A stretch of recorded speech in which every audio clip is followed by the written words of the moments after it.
तो देखिए, एक सवाल हमेशा बना हुआ है कि OROP3 में पेंशनर्स को कितना फ़ायदा होगा। जैसा कि आपको मैंने अपने पहले वाले वीडियोस में आपको बताया हुआ है क्लियरली कि किस तरीके से ORs और JCOs को हमेशा नुकसान हुआ है। अब चाहे आप सर्कुलर 568 की बात कर लो, 7 CPC की बात कर लो या 1 रैंक 1 पेंशन की, हर जगह पर JCOs और ORs को कुछ भी फ़ायदा नहीं मिला है। उसका प्रॉपर कैलकुलेशन हमने पहले से आपको ETH इंडिया के चैनल पर डिस्क्राइब किया हुआ है और हर चीज़ें आपको डिटेल में बताई हुई है कि लाइक किस तरीके से आप जून और दिसंबर में रिटायर्ड हुए हैं तो पेंशनर्स को किस तरीके से लाखों रुपए का एरियर का फ़ायदा मिल सकता है। OROP3 में पेंशनर्स को कितना फ़ायदा हो सकता है, सिपाही से लेकर सूबेदार मेजर तक को एरियर क्या मिल सकता है, OROP3 से पहले सर्कुलर 547 क्या है, इन सब चीज़ों के बारे में हमने डिटेल में बताया हुआ है। इसलिए आपसे रिक्वेस्ट है कि अगर अभी तक आपने ETH इंडिया चैनल को सब्सक्राइब नहीं किया है, सब्सक्राइब ज़रूर कीजिए, बेल आइकन को दबाइए सो दैट ऐसे लेटेस्ट इन्फॉर्मेशन आपको हमेशा मिलते रहे।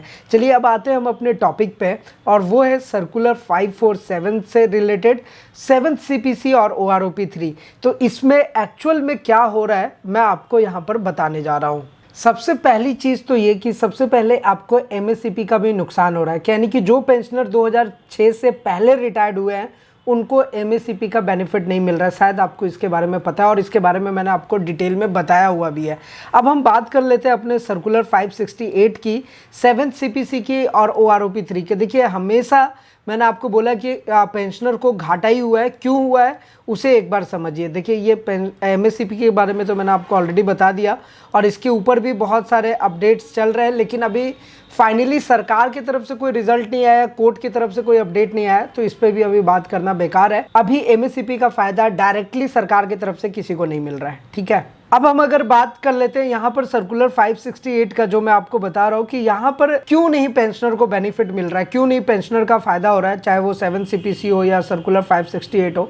देखिए, जब सर्कुलर 568 आया ना तो वहाँ पर जो कैलकुलेशन हो गया वो हुआ है कैलकुलेशन मिनिमम पेंशन पे। और अगर आपने हमारे शुरू वाले वीडियोस देखे होंगे तो उसमें मैंने आपको बताया है कि मिनिमम पेंशन के बेसिक पे अगर आपका कैलकुलेशन होगा तो जाहिर सी बात है कि वो प्रॉफिट कम होगा। हालांकि इसके ऊपर ऑलरेडी केस चल रहा है कोर्ट में। होना क्या चाहिए था कि आपका मिनिमम और मैक्सिमम पेंशन के ऊपर कैलकुलेशन होनी चाहिए थी, तो वो सीधे डिफरेंस आ जाता है डबल का। जैसा आपको 1 लाख का एरियर मिल रहा है तो अगर मैक्सिमम पे होता तो 2-2.5 लाख रुपए तक का एरियर आपका जाएगा।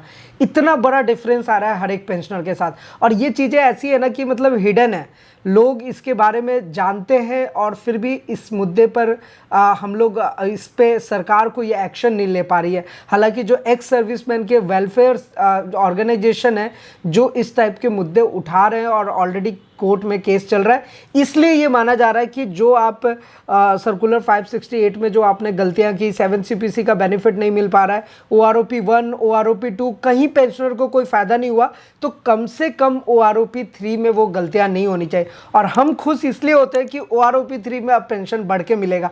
हालांकि बढ़ा हुआ पेंशन जो है वो हमें OROP1 और OROP2 में ही मिलना चाहिए था, अब उसमें मिला नहीं। अब इसमें अगर गलतियां दूर भी कर लेते तो वो OROP1 और OROP2 का तो पैसा रह ही गया ना, तो ये समझने वाली बात है। एनीवे, देखिए, मिनिमम बेसिक पेंशन पे कैलकुलेशन हुआ है, एक शॉर्ट टर्म में इसमें ज़्यादा कंफ्यूज होने की ज़रूरत नहीं है। पेंशनर को पेंशन कम मिला क्योंकि जो कैलकुलेशन हुई थी वो मिनिमम बेसिक पे हुई थी, ये पहली चीज़ है। अब जो एरियर आपको कम मिला था वो कब कब हुआ था, देखिए, 1/1/2006 को एक मिला था, 1/7/2009 को और 24/9/2012 से। ये 3 डेट हैं जो कि आप सबको पता ही होगा कि 1/1/2006 है, 1 जुलाई 2009 और 24/9/2012। यहाँ पर पेंशन रिवाइज हुआ है। अब पेंशन रिवाइज हुआ, कोई फ़ायदा इसलिए नहीं हुआ क्योंकि ऑलरेडी आपका मिनिमम बेसिक पेंशन पे सारी कैलकुलेशन हुई थी, इसके ऊपर ऑलरेडी केस हो गया है, तो यहाँ तक तो क्लियर है। अब जैसा मैंने हमेशा बताया कि हमेशा नुकसान किसको होता है, JCOs और ORs को। अब नुकसान भी कितना है, नोशनल पेमेंट से लेकर के हर मुद्दे पर देखिए मैंने बात की हुई है कि नोशनल पेमेंट में भी किस तरीके से घाटा होता है, वहाँ पर भी मैंने आपको बताया हुआ है अगर आप हमारे प्रीवियस वीडियोस को देखेंगे तो। अभी देखिए, OROP1 और OROP2 में तो कोई फ़ायदा हुआ नहीं। अब अगर जो नुकसान हो रहा है, देखिए, अब जो बेनिफिट मिला था वो करीब करीब 1000 से 1500 रुपये के बीच में 2000 तक वो बेनिफिट गया था। अब 1000 से 2000 रुपये का आपको बेनिफिट मिल रहा है और नुकसान कितना हो रहा है वो भी आप देख लीजिए, 1000 से लेकर के 2500 रुपये तक का। तो फ़ायदा क्या हुआ? कुछ भी नहीं। मतलब मैं हमेशा वही कह रहा हूँ कि अगर आपको 1 लाख का एरियर मिला, आज तक मिलना कितना चाहिए था? 2 से 2.5 लाख रुपया। आधा मिल रहा है आपको, आधा से भी कम। अब देखिए, मैंने इसलिए नुकसान का एक पूरा टेबल ही बना लिया। मैं जेसीओज और ओआरस के लिए बात कर रहा हूँ, तो देखिए मैं हमेशा यहाँ पर आपको बता रहा हूँ। जैसे आप सिपाही रैंक का देख लो, 975 रुपये का नुकसान, नायक रैंक का 1151, हवलदार का 1400 रुपये का नुकसान, नायब सूबेदार का 2345, सूबेदार का 2530। ये आपको क्यों नुकसान हो रहा है यहाँ पर? क्योंकि उस टाइम जो कैलकुलेशन हुआ था वो 5th सीपीसी के कैलकुलेशन पे हुआ था।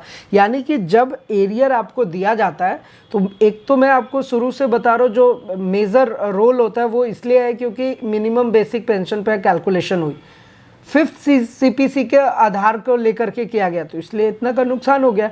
अब यही चीज़ें सही होंगी तो डेफिनेटली सारी चीज़ें सही होंगी। तो इसीलिए मैंने आपको हमेशा कहा कि बढ़ी हुई पेंशन OROP 1 और OROP 2 में मिलना चाहिए था। मैं हमेशा कहता हूँ, और यही ज़रूरी भी है कि बढ़ी हुई जो पेंशन है वो OROP 1 और OROP 2 में मिलना चाहिए था। OROP 3 में सुधार होना चाहिए। अब कम से कम OROP 1, 2 में तो कुछ फ़ायदा हुआ नहीं, तो OROP 3 में तो बेशक सुधार होना चाहिए। अब सुधार होगा कि नहीं होगा, इसके ऊपर सरकार ने कोई कन्फर्मेशन नहीं दिया है।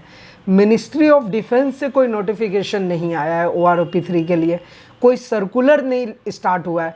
तो अभी से ये कहना कि OROP 3 कब मिलेगा, हालांकि देखिए 1 से 2 महीने में मिलना चाहिए, डेफिनेटली मिलना चाहिए, इसी साल मिलना चाहिए। मेरा ये मानना है कि दिसंबर से पहले पहले तक OROP 3 सारे पेंशनर को मिल जाएगा, अनुमान है सिर्फ, इसीलिए पहले ही आपको बता, ये कोई नोटिफिकेशन, कोई सरकार की तरफ से कोई डेट वगैरह फिक्स नहीं किया गया है। अब क्या इसके ऊपर अपडेट आता है वो तो देखने की चीज़ है। अब जो भी अपडेट आएगा हम आपके साथ शेयर करेंगे। तो ये फिलहाल OROP 3 का मैटर था। आई होप कि आपको समझ आ ही गया होगा।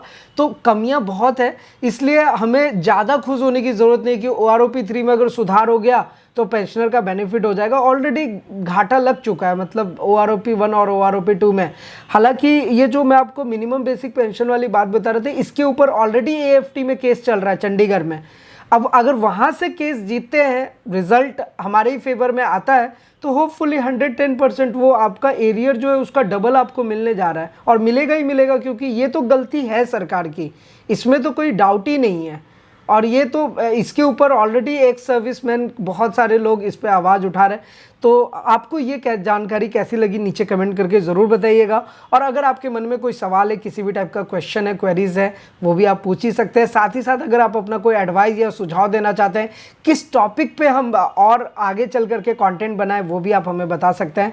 फिलहाल ETH इंडिया चैनल को ज़रूर सब्सक्राइब करके रखिए। आप लोग जैसा भी एडवाइस देंगे वैसे ही हम लोग काम करेंगे। और स्पर्श पेंशन पोर्टल में जीवन प्रमाण पत्र बहुत इंपॉर्टेंट है, डेट भी आ गया है, अगस्त, सितंबर, अक्टूबर, ये 3 महीने मतलब बहुत ज़्यादा क्रूशियल होता है, स्पेशली सितंबर, अक्टूबर और नवंबर।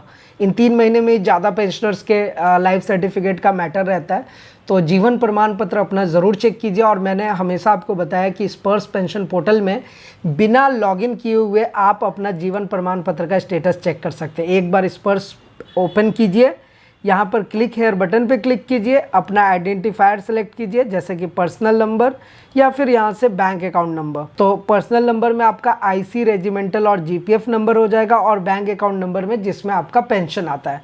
और यहाँ पर जो कैप्चा कोड दिया हुआ है वो एज इट इज़ डाल देंगे, नीचे सर्च करेंगे तो सारा डिटेल्स ओपन हो जाएगा कि आपका जीवन प्रमाण पत्र अपडेटेड है या नहीं है। नहीं है, जल्दी से जल्दी उसको अपडेटेड कीजिए। कैसे अपडेट करना है घर बैठे, सारी चीज़ें हमने आपको पहले से बता रखी है, इसलिए तो आपसे बार बार रिक्वेस्ट करता हूँ कि हमें सब्सक्राइब करके रखिए।